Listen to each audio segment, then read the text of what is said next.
You're listening to Everyday Ham, casual conversations for the everyday amateur radio enthusiast.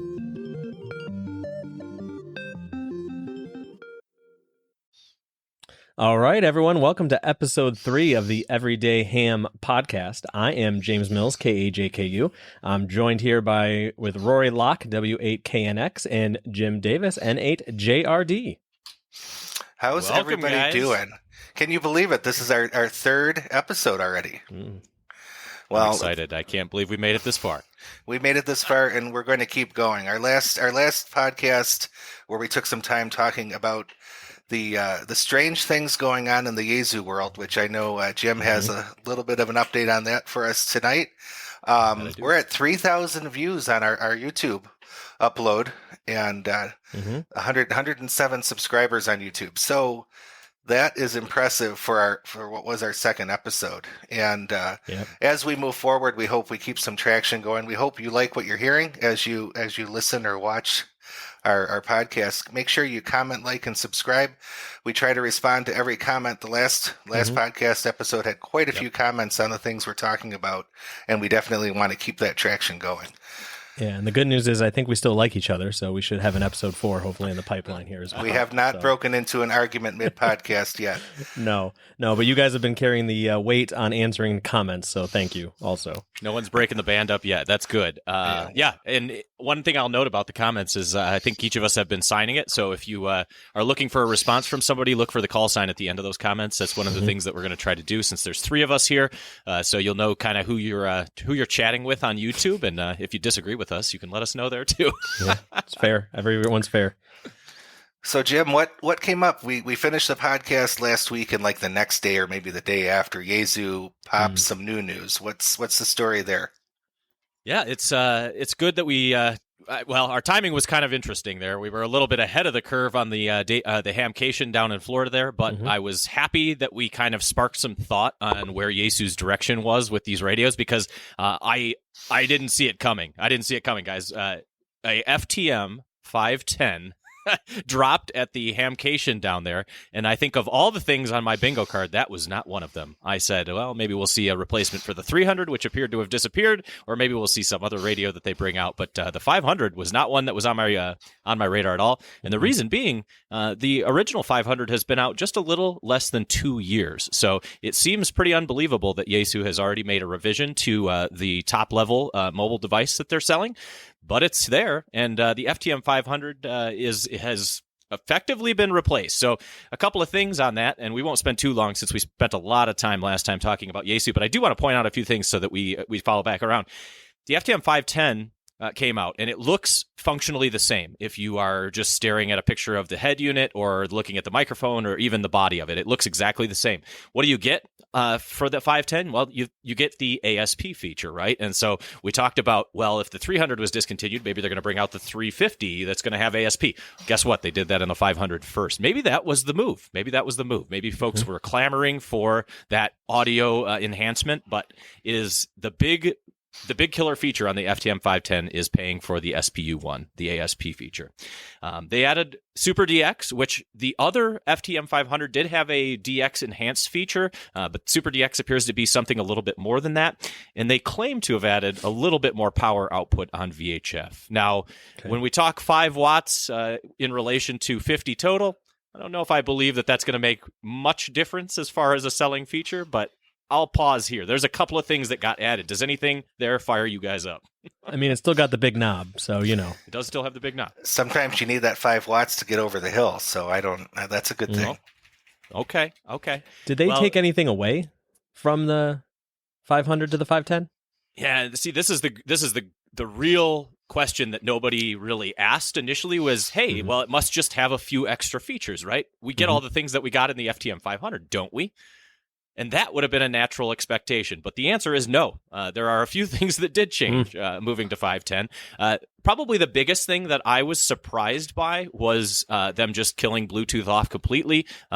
as a built-in feature out of the box, right? You can still go and buy the Bluetooth add-on unit, but most folks, as far as Yaesu is concerned, believe that the Bluetooth implementation is just a fair implementation at best. There's a fair limited number of devices that actually integrate well with the Yaesu's Bluetooth, so I'm not sure that it's going to be a big change, but for me, seeing something like Bluetooth, which was a big bullet point feature on the first one, disappearing in favor of the ASP, well, that's interesting. But what makes it more curious for me, and perhaps a little bit less exciting for my palate, is the price increase. Right, we saw a pretty dramatic price increase on the FTM 510. The MSRP went from $649 to $749. When they first announced it, there was speculation it would be $799, but we're down to $749 now. And basically, what we know is that the FTM 500 is available somewhere around $500 most of the time. But we saw basically a $100 MSR price increase for this particular model. And I'll tell you the last thing that I think is really interesting about this. No one talked about this, so if you haven't heard this yet, I hope that it's late breaking from the Everyday Ham. Wide receive was nerfed dramatically in the FTM 510. So, which is interesting in a mobile radio. Very interesting in a mobile radio. Did you guys know? Did you guys hear this? No. Do you have offhand what they cut it back to? I'm curious. I do. So we used to get from basically all the way up to 550 megahertz, or I'm sorry, all the way up to 1,000 megahertz on the FTM 500. So you went from basically, down in the FM spectrum all the way up to a gigahertz, which is a pretty broad receive. Of course, there's some band areas that are blocked for cellular reasons. No surprises there, just like any other radio. The FTM 500 caps out at 550 megahertz. So you've lost almost half of your wide receive if you go buy an FTM 510 instead of an FTM 500. And for me, that's the most mind-blowing part of this is how did we lost such a significant amount of receive on this thing? It just is really surprising. And there was no hubbub about this at all. You had to go to the back of the manual and compare the two if you wanted to find out that had sneakily been removed. That's interesting. It's a very, I would love to have, and I'm not a technical person at all. I play radio, and that's what I enjoy. I'd love to have someone explain, is this a cost thing? Is it a technical thing? Or are other things in the radio, did they need space for something else? Is that why the Bluetooth was deleted? Was that why the wideband receive was deleted, or for what reasons? It's interesting, because you kind of had the same comments about your ICOM 9700 being limited on receive for what is a high-end radio. The 510 is arguably a high-end radio at this point, at least based on the price point. Priced it that way, yep. To have those frequencies removed, I wonder which is the reason, or is the demand not there so they can get rid of it? That's a bummer. I listen all over the frequencies. I like to scan. I've always been a person to check out all the frequencies from as low as I can go to as high as I can go, and to lose that upper part, if you really think about, there's probably not much analog there, so you're probably not losing much. A lot of the stuff, once you get north of 500 and 600 megahertz, is P25 or other digital modes, so you're probably not losing anything. But there could still be some analog stuff up there that's interesting. I know they updated the firmware for the 500 recently, as I did mine. I did mine last night, and I actually have it here on the bench. The 500 usually lives in the car, but I had to bring it in the house so I could figure out how to actually use it. So it's sitting here on the bench next to me, actually turned on, and it's sure is a nice looking radio now that I'm actually staring at it and not driving trying to use it. So offhand, do you know what did the new firmware for the 500 give us? Yeah, so one of the big things, right, that I have positives, some things that I thought were negative, and then I have some matched up things that happened between the 500 and the 510. And actually, that's the last big comment that I want to make on this 510 release was they went back to the drawing board on PMG, right, the primary memory group there, where you're able to monitor a number of channels kind of simultaneously, and it's supposed to be a smarter way to listen to many repeaters or other signals that you might want to hear and be able to respond to them effectively, right? They changed how that behaved in the 510, and thankfully, that was a software-specific update that even us lowly FTM 500 buyers were granted from Yaesu. So I was happy to see that one of the killer features that they're saying, hey, this is what the 510 does that's new and awesome, came back and got populated onto our FTM 500. So we did get the PMG update, and that's a pretty nice feature. I need to play more with that before I make any commentary on whether or not I think it's awesome. But it's nice to see that they didn't leave us behind, those folks that just, me 6 months ago just bought the FTM 500, being a top tier mobile unit. Nice that they're still getting those updates. Yeah, you wouldn't expect the flagship to be revisioned this quickly. No. Are there a lot of good deals right now on the 500? Maybe to if you're interested in the more wide channels. Are you seeing pricing being favorable? That's an interesting thing, and as with all things ham, right? Yeah, never goes on sale. It never goes on sale, but what happens is we have all the hams that are clamoring for the newest, right?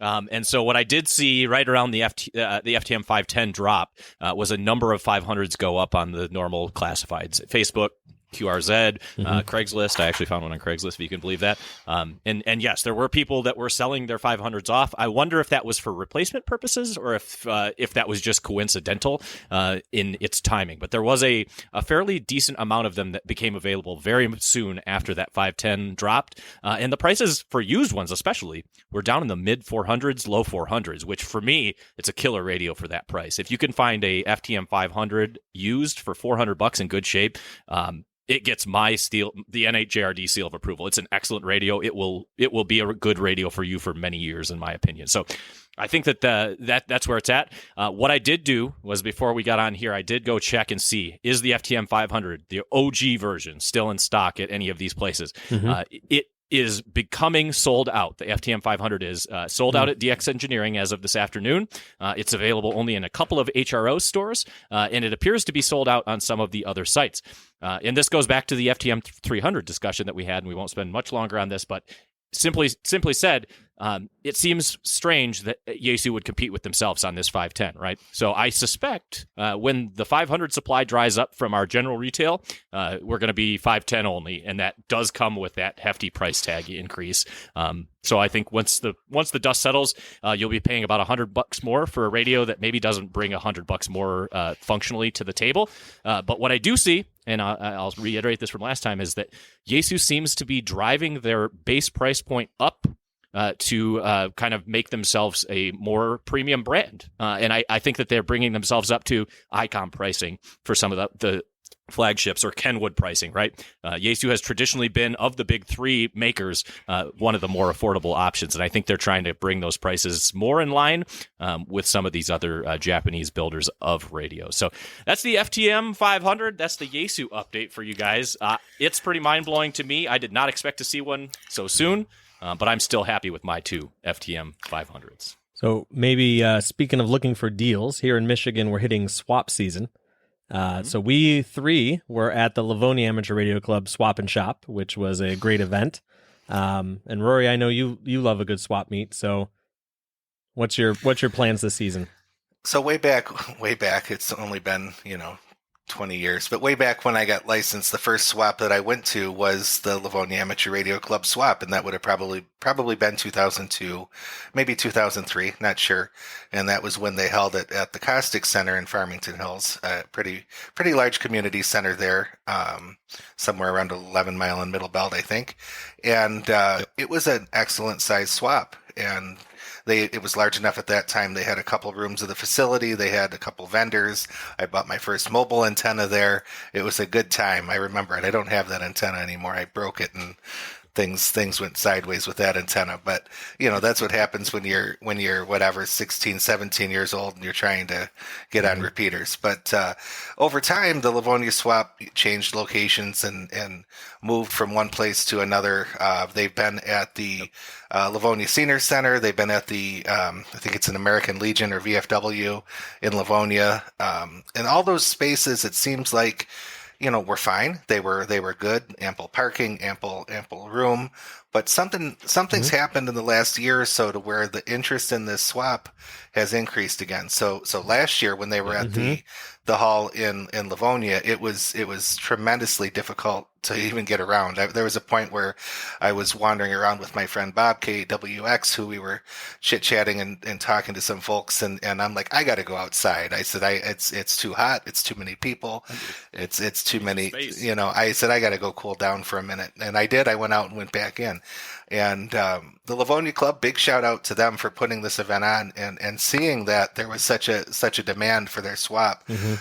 They looked for a new facility, and they went with a large church facility here in the Metro Detroit area called Ward Church, which is in Northville Township, and it was an excellent venue for the swap. I felt it was pretty good. The parking was plentiful. The area inside, for those people who got there before they opened the doors, well, you could wait in the hallways of the church. You didn't have to stand outside in the cold. And for Michigan, that's a big deal, especially in February, March timeframe. And I think one of the organizers there said they increased the amount of tables this year by 20%, if I remember correctly, and still sold out the tables. And we still had plenty of room to walk around, and we had room to stop and talk to all of our friends and people that we ran into. I saw several people I've not seen in some cases in 5 or more years. It was good to see people. It was good to point out some folks to Jim as we wandered around that I know Jim has heard on the air and put a face to a name in a few cases, because Jim's just getting more involved with the area ham stuff, and I know James ran into some POTA folks that he knows, and it was a tremendous showing from our local club that we're all part of here in the South Lyon area, and it was just a good time. So I was pleased, and this is kind of the discussion I wanted to lead into. And I don't know, Jim or James, how many swaps you've been to, let's say between the COVID restart and now, and then maybe just a couple years before COVID. Let's use that as a time frame. A lot of the swaps seem to be, you'd maybe have an hour rush of folks in there at the beginning, and they'd look for the deals and they'd be gone. This particular one, it was a good solid, I would say. Were we there 3 hours before we finally went across the street for lunch? Maybe longer, maybe closer to 4. And we kept finding more and more stuff as we made the rounds. So I'm hoping to see that this is a resurgence in the local swap culture, because some of them in the metro area and a lot of the clubs work hard on them. And I don't want to say anything bad about the clubs that are working hard on their swaps, but some of them in the Metro Detroit area had become extremely stale and not a big demand. So what do you guys think compared to swaps you've been to in the past and in this area and other areas? Yeah, so being a post-COVID ham myself, so obviously swaps, when I got licensed initially, there weren't swaps really around yet again. And then about a year into my license, you started to see swaps pop back up, and they were kind of empty. There were a lot of people just being curmudgeon-y and kind of complaining that there weren't good deals. There wasn't a lot of socializing. And this last swap, so you're starting there and you're building your way back up. It was great. We spent more time socializing and going around talking to people and looking at tables than probably we ever have before. So it was good to see. And my first point of advice for anyone that's maybe new to amateur radio or new ham is, go to swaps, meet people, talk to people, walk around and just get a feel for what's happening, because that's really how you start to kind of explore new avenues of the hobby. I learned a lot actually from talking to some people that I'd never met before. I learned about where they go to POTA and the spots they're meeting up with people. So just little things like that make a big difference in your enjoyment of the hobby.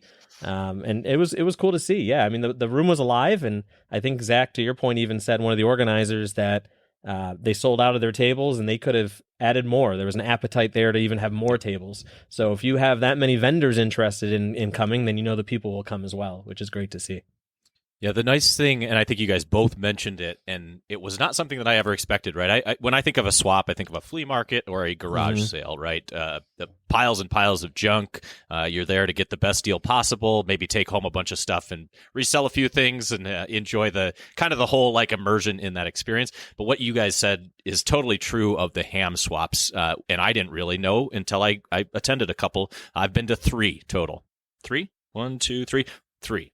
So... yeah, it's... no, 4. 4 was Livonia. Okay, so what I liked about that, and Rory mentioned it, was I put a bunch of faces to names of folks that I had talked to around the Metro Detroit area, at the swap, right?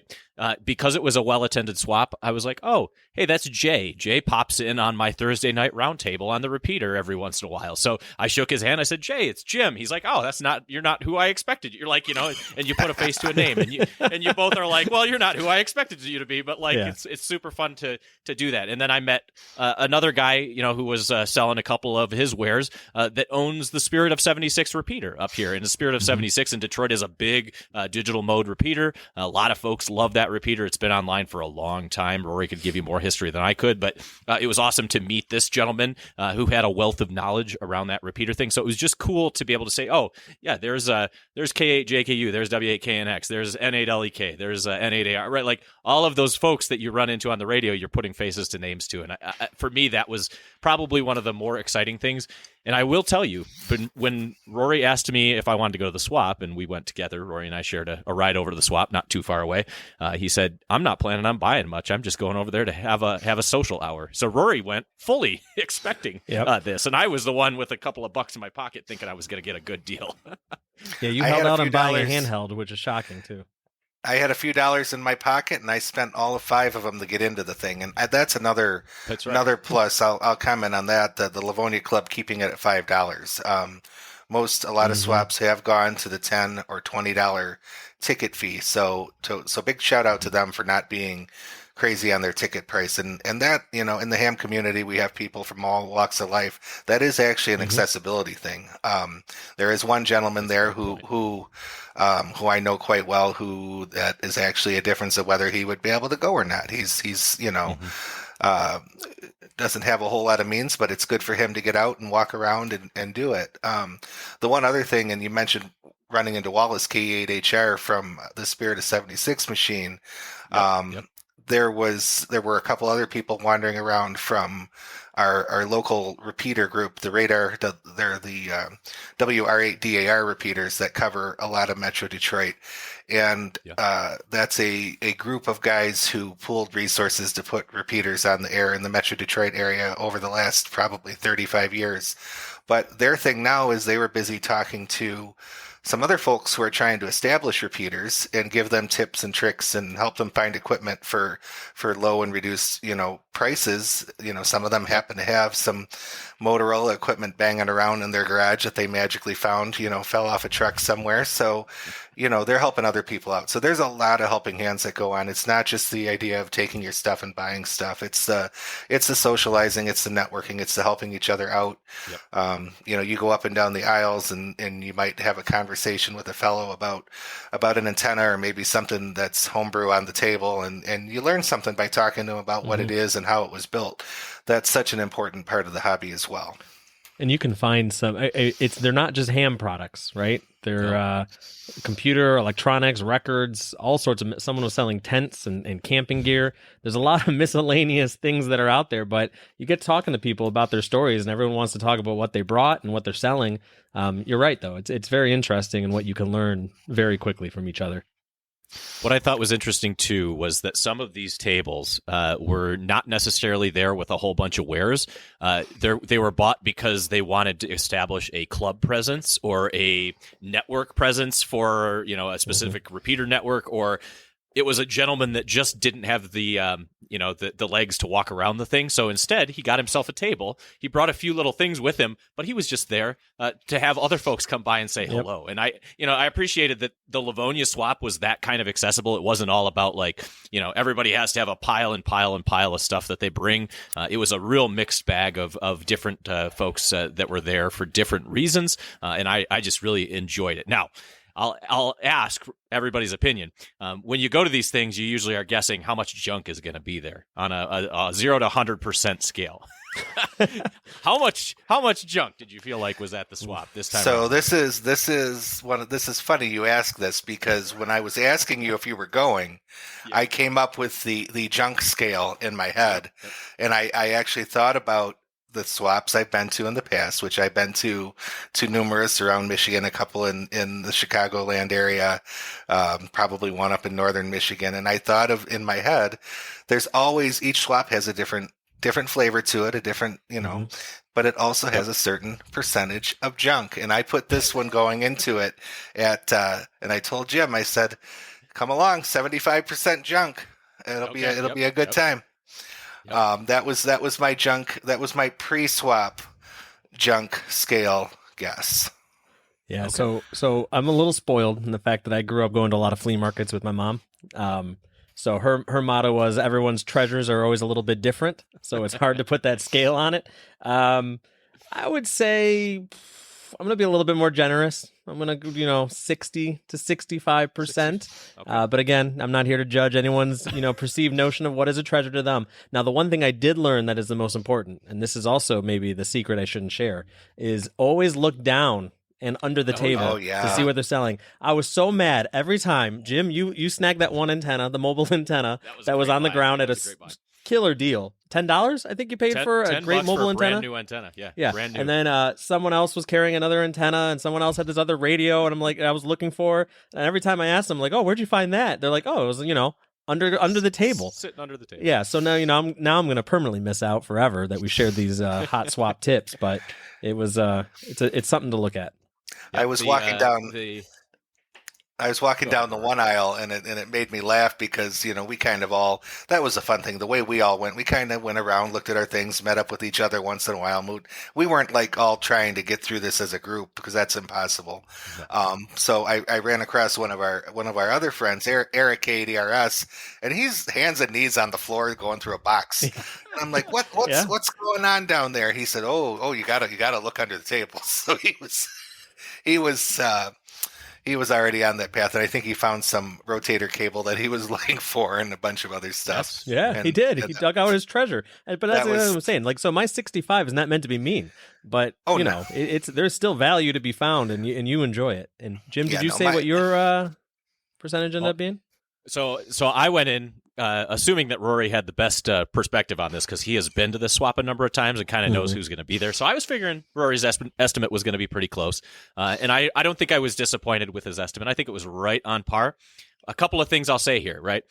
When we say junk, I think we're saying it in the lovingest sense, right? A flea market is intended to bring you things that are not maybe necessarily whole. It's Candyland. Right? If you're nerdy enough, you'll find it. I want to pick through it, find something that's broken but has a couple of good parts that I can take out of it and just get a killer deal on it. Or you buy something that like has been discontinued for 20 years and I'm like, oh man, I always wanted one of these. It's nothing that important to me. I love the thrill of the hunt. So I'm a guy that goes to the Salvation Army. I go to the all the cheap stores around here. I do the same thing if I'm not at a ham swap. But I will say 70% seems about right on. The one thing I will also say out loud is I was shocked by the number of non-functional radios being sold for pretty good money. Oh yeah, premium pricing. Yeah, finals are blown, still worth tons of money. Finals interesting. Finals are totally toasted. I've seen a good amount of some of those were what I would describe as vintage VHF UHF transceivers that were being sold. Yep. I've seen a lot of those at swaps, and I've probably bought a used radio like one of those at a swap, but I don't think I've quite seen this many that have a sign on it that flat out says doesn't work. Still want $65 for it. At least they're honest. Yeah, I appreciate. At least you're being honest about it. Yep. Yeah, and I think some people want a project, so they'll buy it to try and fix it. But interesting sales technique for sure. So what's next on the swap calendar? So obviously we're thirsty for more here. What do we got coming up? We have the W8KNX junk scale rating 65%. Toledo swap coming up Sunday the 16th of March down at Owens Community College down in Toledo. It's a nice easy drive from the Detroit area. It's a solid hour and 15 from my driveway here. And it is a good swap. It's held in the large I think it's in the gymnasium of the community college there, and it's spread out. They use their space wisely. When I was there last time, which was 2 years ago, last year I did not go because I had managed to throw my back out and I wasn't doing any sort of walking or sitting in a car or any combination of that. Yeah, that'd be pretty miserable. Yeah, it wasn't good. But anyway, so I didn't go, which was a bummer. But the way they have theirs set up is they have the consolidated aisles of stuff like you normally would, but they also have an area off to the side for people who might have larger things. I remember seeing a couple people that were selling off tower sections.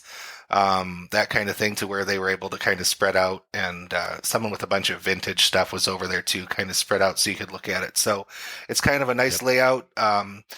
As far as comparing it for you guys, I don't have either of you been to the Toledo swap? I have not. I haven't been to the Toledo one. I've done Findlay and Monroe. So do they compare? I've never been to Monroe. Findlay I've been to a lot. Still, I would say size-wise and table-wise, it would be on par with what we saw at Livonia. But it's spread out a bit more, and the variety, like I said, the junk scale is a little better, and the variety I found to be a little better too. So, and I have to be careful, because that sounds bad when I'm rating these things on the junk scale, but swaps are fun. Swaps are always an excellent good time. So I am looking forward to. Yep, go ahead. No, I'm sorry, we're going to cut you up. One thing we forgot to mention that I want your opinion on, which is worth jumping in on. What is the coffee service rating scale for the swap? So that's important to us. Than Dayton. Yeah, that's important to us. Dayton. We'll talk about Dayton here in a second. And maybe I did something wrong at Dayton last year. I don't know, but we'll get there. No. So let's back up to Livonia. That was another thing. Zach and the guys of Livonia did an excellent job. They brought in Big B coffee for sale at the swap. There was plenty of it. They brought in Looney Baker Donuts, which is a local bakery over there in Livonia. That's a nice touch. Which was readily available at the swap, and that was excellent. The Toledo swap upcoming here, if I remember correctly, since it's in the community college, there's a small coffee vending station that's open during the swap outside of. That's how I'm remembering it. I'm foggy on it for sure, but I feel like there was a spot outside of the main entrance to the swap where you could purchase coffee. So coffee was there, and that's always good. We can go into Dayton. If you're listening to this after the Toledo swap and Rory is wrong, make sure you leave a comment below telling him that his coffee rating was poor. Yeah, and Hamvention, if you're listening, please take notes. So that's right. Coffee service. Let's talk about Hamvention, which we are 10 weeks in a day from Hamvention at this point. Got my ticket in the mail today. So we got our discounted early bird tickets. My friend Sean K at SAW brought that to my attention the other day, and I promptly shared it with everyone in the South Lion Club. I'm like, save a few bucks, get your ticket, order it now. And that early bird is over with, and now the Dayton Hamvention tickets are their full price of $30. But still, I recommend, if you're going to Dayton, go ahead and order them online. They get the tickets to you in less than a week. I think ours all came in 3 or 4 days. It seemed exceptionally quick. Yeah. Yep. So it just a tremendous job on them getting the mail out, but it saves you the trouble of having to go to the ticket window at Hamvention when you get there. It's just one less thing to worry about when you arrive. So I highly recommend, because they do have such a good turnaround on their mail.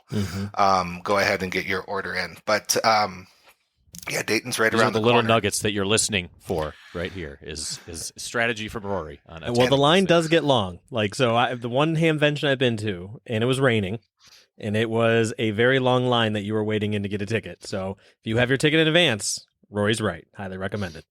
Yep. Yeah, but the coffee scale of Dayton, the coffee meter, the coffee rating, I only saw one small food truck trailer selling coffee. Did I do something wrong? Is that all that? No. We talked about this in episode 1, so we're clearly very bitter about this one coffee cart for all of Hamvention. So no, you have some ridiculous amount of coffee drinking ham radio operators and Definitely. One coffee cart. I mean, I stood in the line, and then they ran out. They ran out of regular black coffee. What are all these guys, all these fellows that we all know well that are ham operators? I'll say it, the old guys. What are they going to do? They just want a black coffee. They don't want an Americano. They don't want they don't want anything like that that's going to come out of a machine that's making a lot of noise. They just want a coffee out of the thing. I like it. They were still able to provide an Americano, which I was okay with, but just have enough coffee for everyone. I think I was prepared when I picked Rory up, by the way. I made us both a cup of coffee. Oh, you're a good friend. And Rory came out to the car, and as we're getting together, and he had his cup of coffee, and I was like, well, dang, I thought you were going to be under the weather here. Here's a cup. Your the coffee. That's all right though. I think we split the second. The coffee you used the coffee you made got used later in the day, I believe. That is 100% true. We had quite a bit of fun after the ham swap. We had a good time. Again. So we had eight or nine people that came from the South Line area amateur club that we turnout to. And after we all got together and bought a few things and socialized, some folks didn't buy anything. They were just there for the experience. We did head over afterwards and have a lunch together, which was awesome. We got to talk more radio. We got to share ourselves a beer, had a little lunch, and it was just a really, really good social event as a follow-up to going to the ham swap. So I had a lot of fun there. I have one more strategy that I want to share with you guys and see what your thought is on swaps before we Let's hear it. Before we change gears here.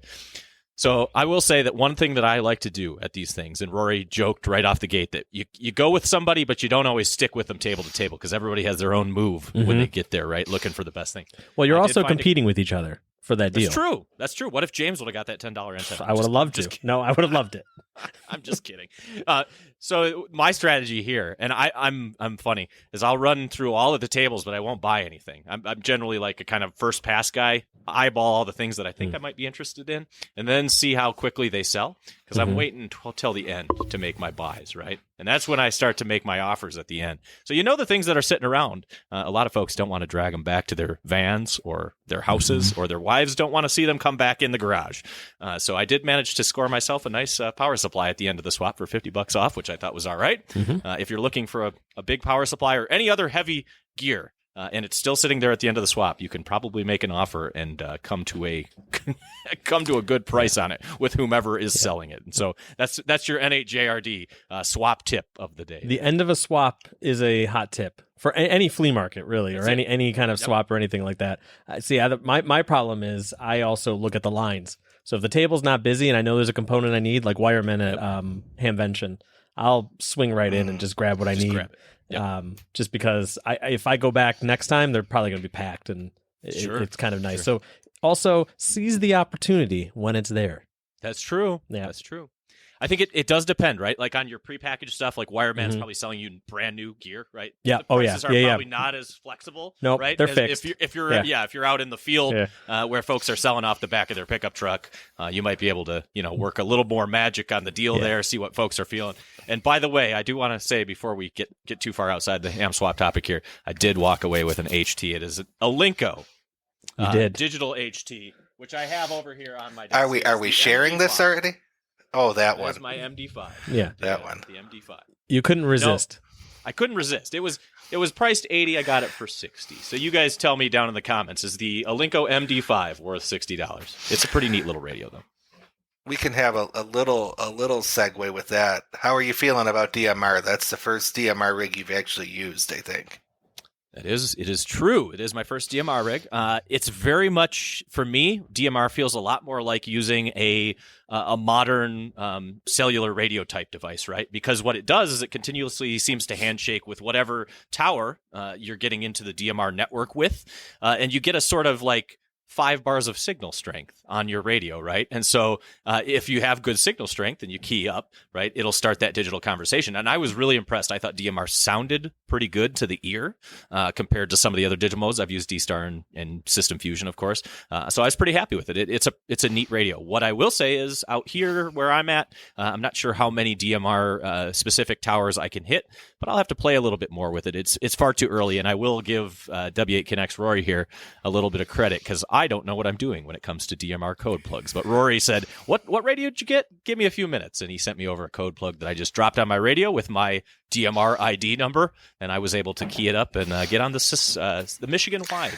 Well, I'll be honest with you. I was afraid if you didn't get it programmed, you would have sold it before you had a chance to try it. So you know me too well. So I wanted to at least get you something functional, and that particular network is pretty easy to set up in a code plug. So that took me all of 15 minutes when I should have been doing other things at work.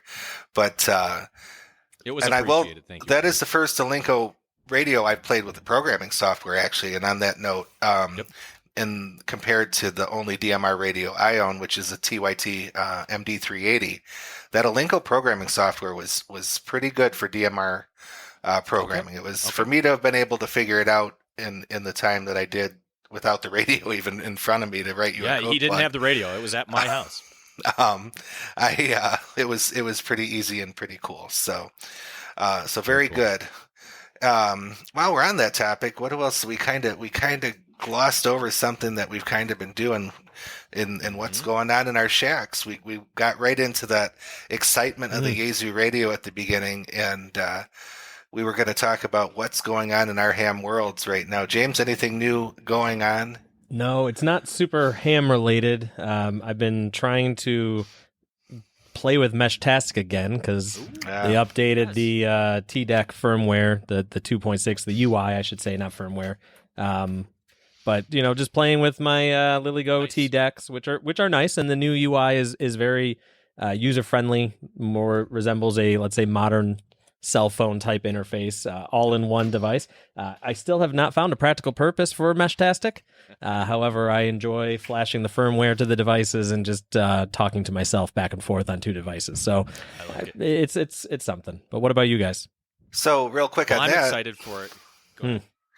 on the 18th of March, our friends in Ann Arbor at the Aero Club are having a session on Meshtastic, and Jim and I are planning to take a little road trip from South Line to Ann Arbor to go listen to their talk on that. If you find yourself on this side of town, James, you can tag along. So that's my opportunity not to talk to myself through my Meshtastic devices back and forth, is what you're telling me? I've known several people that have played with the stuff, and they pretty much say the same thing you're saying there. They've talked to themselves with it. So I'm happy to learn about it. I'm curious. It sounds like they probably cool stuff. It is. It's really cool technology, and it works. It works really well. Yeah. So I think KE8SQU down at the Aero Club is putting on the presentation. So we'll meet Blake and see what he has to say about Meshtastic. But it's cool that James brought that up because it's on my radar as well. I have not bought a device yet. I'm generally the guy that buys it before I go and see what it's all about. But I think I am going to hold out this time. I'm going to go down and watch the presentation. But James, I was like, last year at Dayton, there were so many Meshtastic devices that Meshtastic's network suffered a sort of overload, right? Yes. And it looks like they've made some adjustments to how they handle the handoffs of that data between nodes. So I'm curious this year, and that's why I want to have a device there with my ID plugged. I don't know anything about it. I'm talking generally. That has my ID plugged in because I want to see that firsthand. I think if you're going to take one of these kind of niche devices down to a thing, I think that's going to be awesome to see all the folks that are on Meshtastic down. It was fun. I mean, where it was fun, and the one time maybe it was kind of practical, even though I had a handheld radio right next to me, was at the campground at Hamvention. Oh yeah, a lot of wasn't crashing like my device, and it was just detecting so many nodes and so much traffic that it just didn't want to go any further. But at the campground, it was actually pretty cool. You had some good conversations, quick chats, met some people as I was walking around and met some hams. But it's cool technology. Again, I'm still just searching for a purpose, which is maybe the money investment part is questioning that part on why. Yeah. But the Metro Detroit network is not well established. If you look at the mesh map, which is kind of the idea of where things are online, there's a few down by University of Michigan, which I think college towns are a real prime place for this type of thing to spring up and actually get use. There's a few up in Traverse City, which is kind of a resort town if you're not familiar with Michigan, up in the tip of the mitt here. And then there's a few that are sprinkled around the downtown Detroit area. But realistically, I think that in a metro area like Michigan's Detroit area, there's a lot of space between people.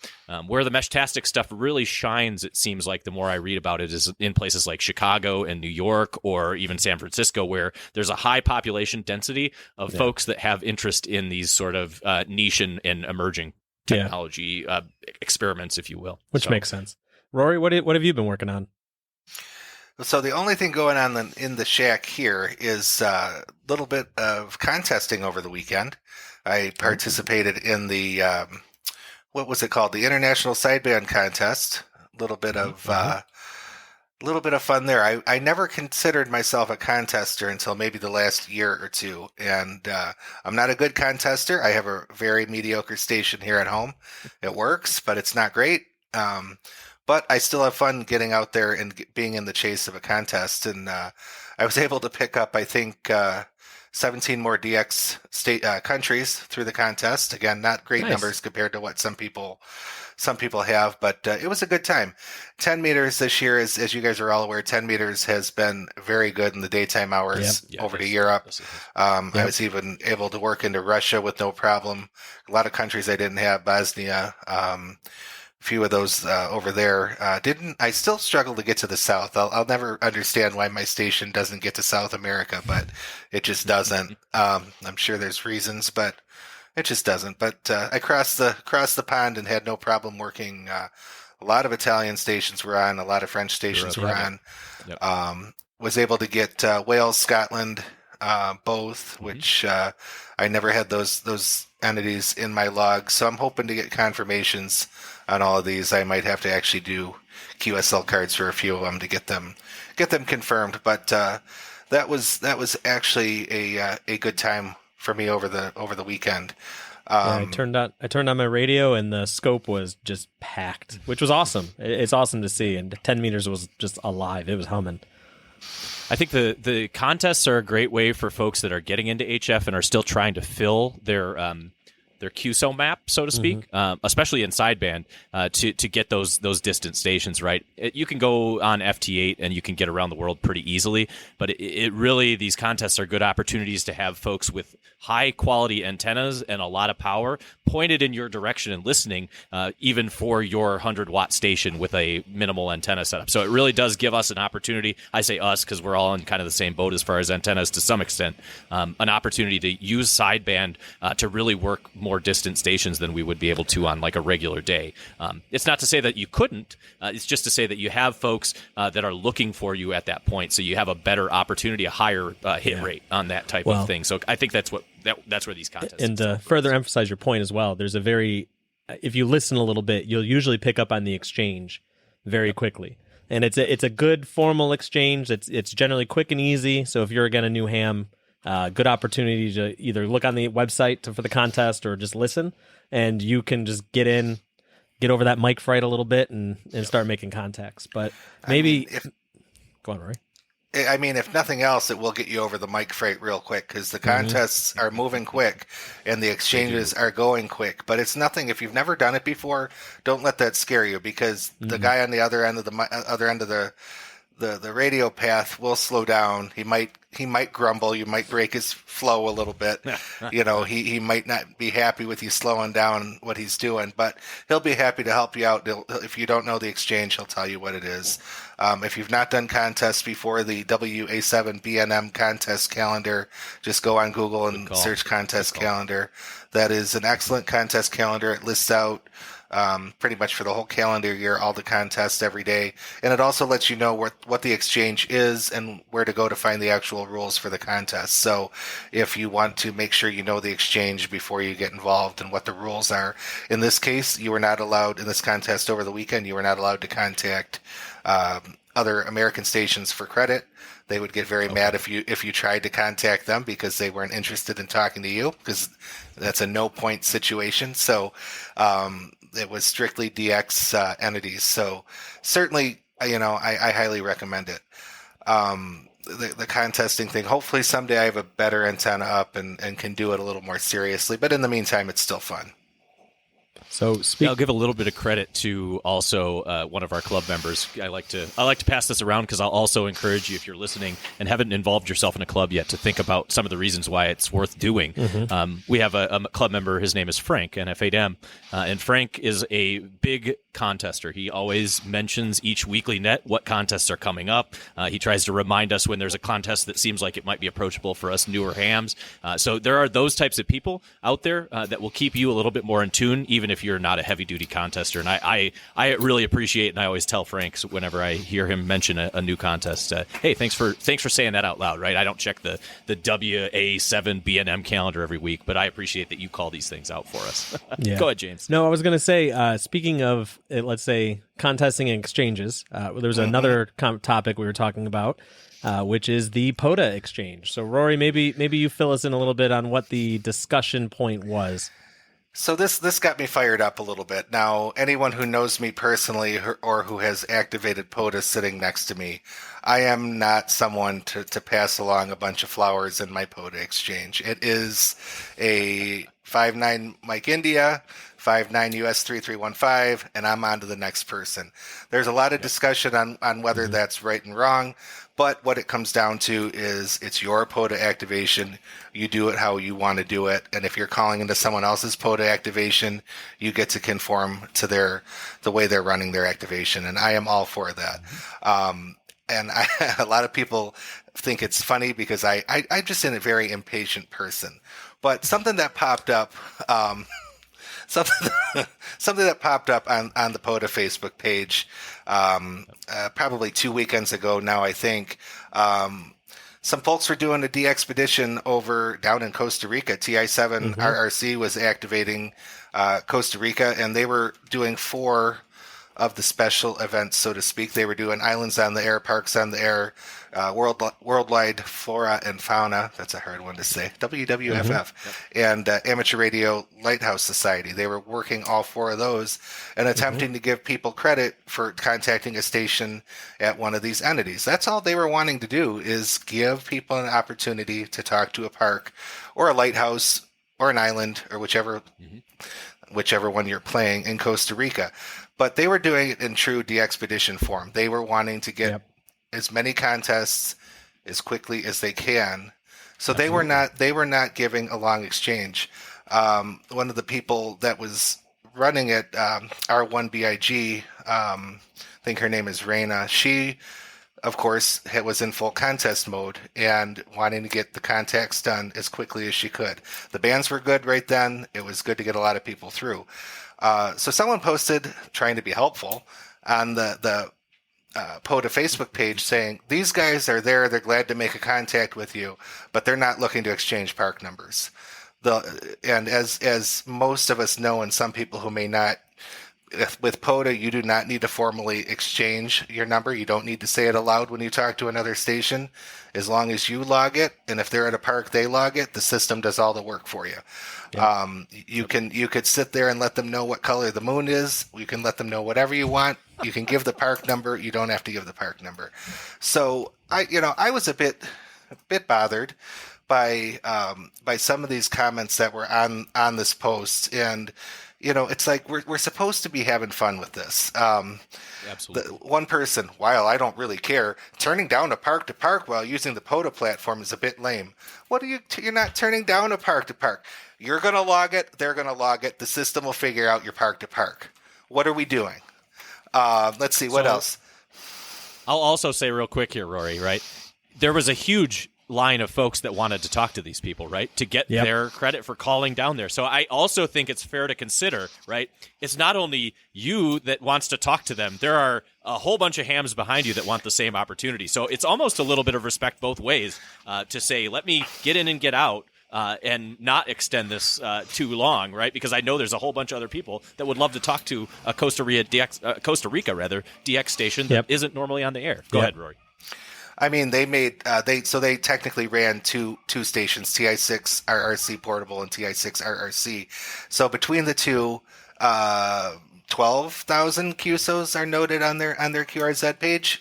From their wow. That's a lot of people that were very glad to make that. But I don't know. I just got really agitated reading these very, very negative posts on the POTA Facebook page. People very concerned that I want to stop and have a conversation with these people. No, you don't. Give your number. Get on with it. Get on your repeater and have a conversation with Bob down the street then. I mean, it just, I don't understand. And just the negativity against these folks that took time out of their life. It was people from all over the country. Let's see, 9 operators went down, all over the world, I should say. 9 operators went down there to activate this so they could do 24-hour coverage during their DXpedition. And, they were looking to have a good time, and they were looking to provide as many contacts from Costa Rica and one of the Costa Rican islands as well. So I don't know. It struck a nerve. Yeah, well, and I think so. I saw the same park or the same post, which is actually why we started talking about it a little bit.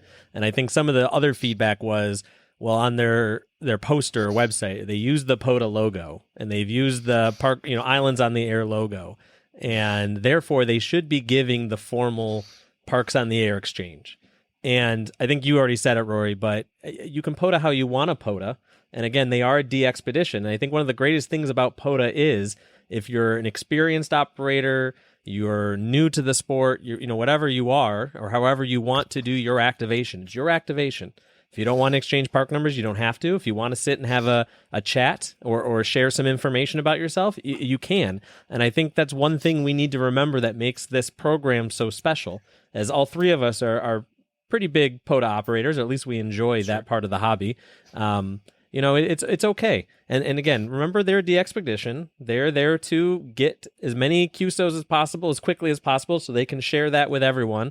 And again, as Rory said, you're going to get your park-to-park credit. And I know the other complaint there too, not to also rant, is, well, I'm someone at 3 parks, so I have 3 park numbers to share with that individual, and I want the 3 park-to-park credits. Well, you have to understand, again, that's not their priority, and they're still in a park. They're still giving you POTA credit, and let them POTA. Let them POTA how they want to POTA, and I think that's the biggest lesson.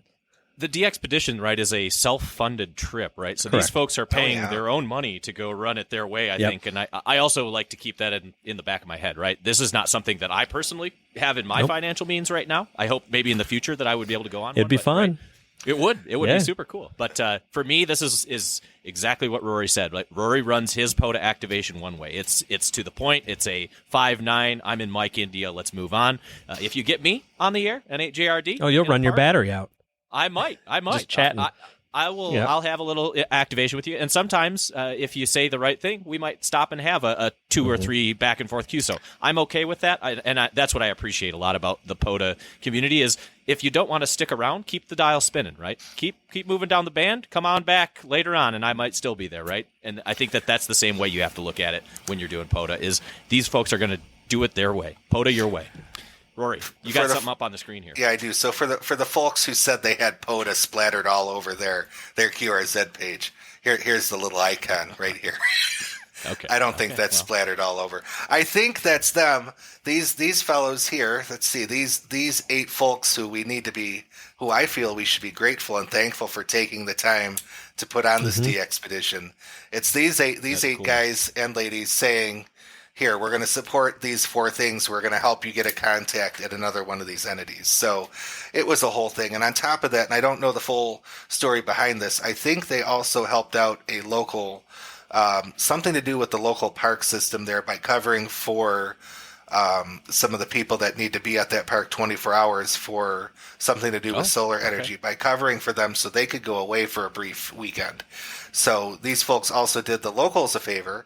And don't quote me on that. I might have something askew. That was just something I read in passing in another article. But they're trying to do a good thing. They're trying to do the right thing.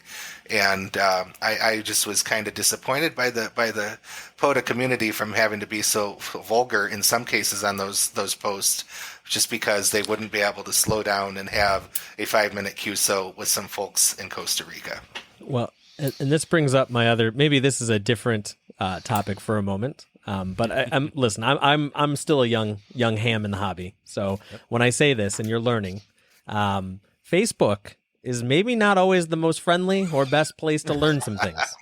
That is so we talked about the swap, right? I have had more enjoyment going to a swap and just talking to random people about what's on their table and meeting people I've heard on the air with POTA and all those things than I've ever had on Facebook. So all hams realize Facebook is Facebook. It's a platform. It's fine, whatever your investment in is it, but it's not always the greatest learning tool, and it's not the only learning tool. So, just everyone be cool. Just, POTA how you want to POTA. I'll say it again. Yeah, I appreciate that in the climate that we're in right now, right? It's better to take a step back sometimes and just put it in context, right? And maybe when you see something that you don't like on those Facebook pages, give it a read, consider it, but not every reply needs to be said aloud on there. Maybe come back and bounce it off your buddies, right? K8JKU and W8KNX on a podcast that you have between the 3 of you. But these are the types of things that I think it's good to hear a little bit of conversation on this and just think a little bit more critically about the things that are happening in the ham community, because as a whole, It's an extremely friendly community. It's an extremely helpful community. And there's folks that are out there doing things that I think benefit you, even if you're sitting at home. And that for me is kind of the takeaway here is I'm happy that there was an opportunity for me to reach out to Costa Rica. I wasn't able to get it, but hey, Rory did. I did. Yeah, I got cool. 40 meter sideband and FT8. Thanks to Rory for telling me how to get an FT8. Yep, I got them on FT8 and one on phone as well. So that was good. I didn't realize you got them. That's cool. Here's just because I'm going, and this is a good one.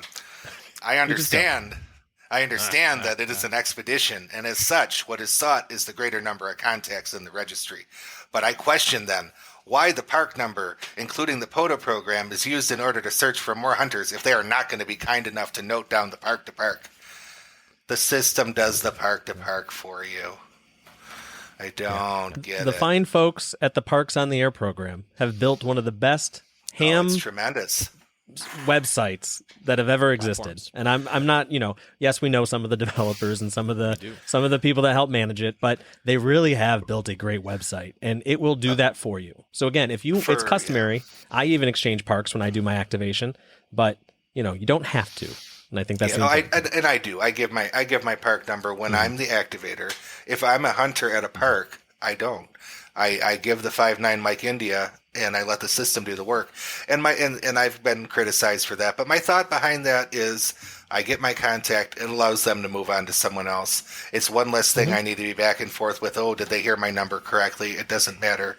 The software is going to do it. The website's going to do it for them. So that's just my thought. I know I'm an outlier on a lot of things, and that's probably one of them.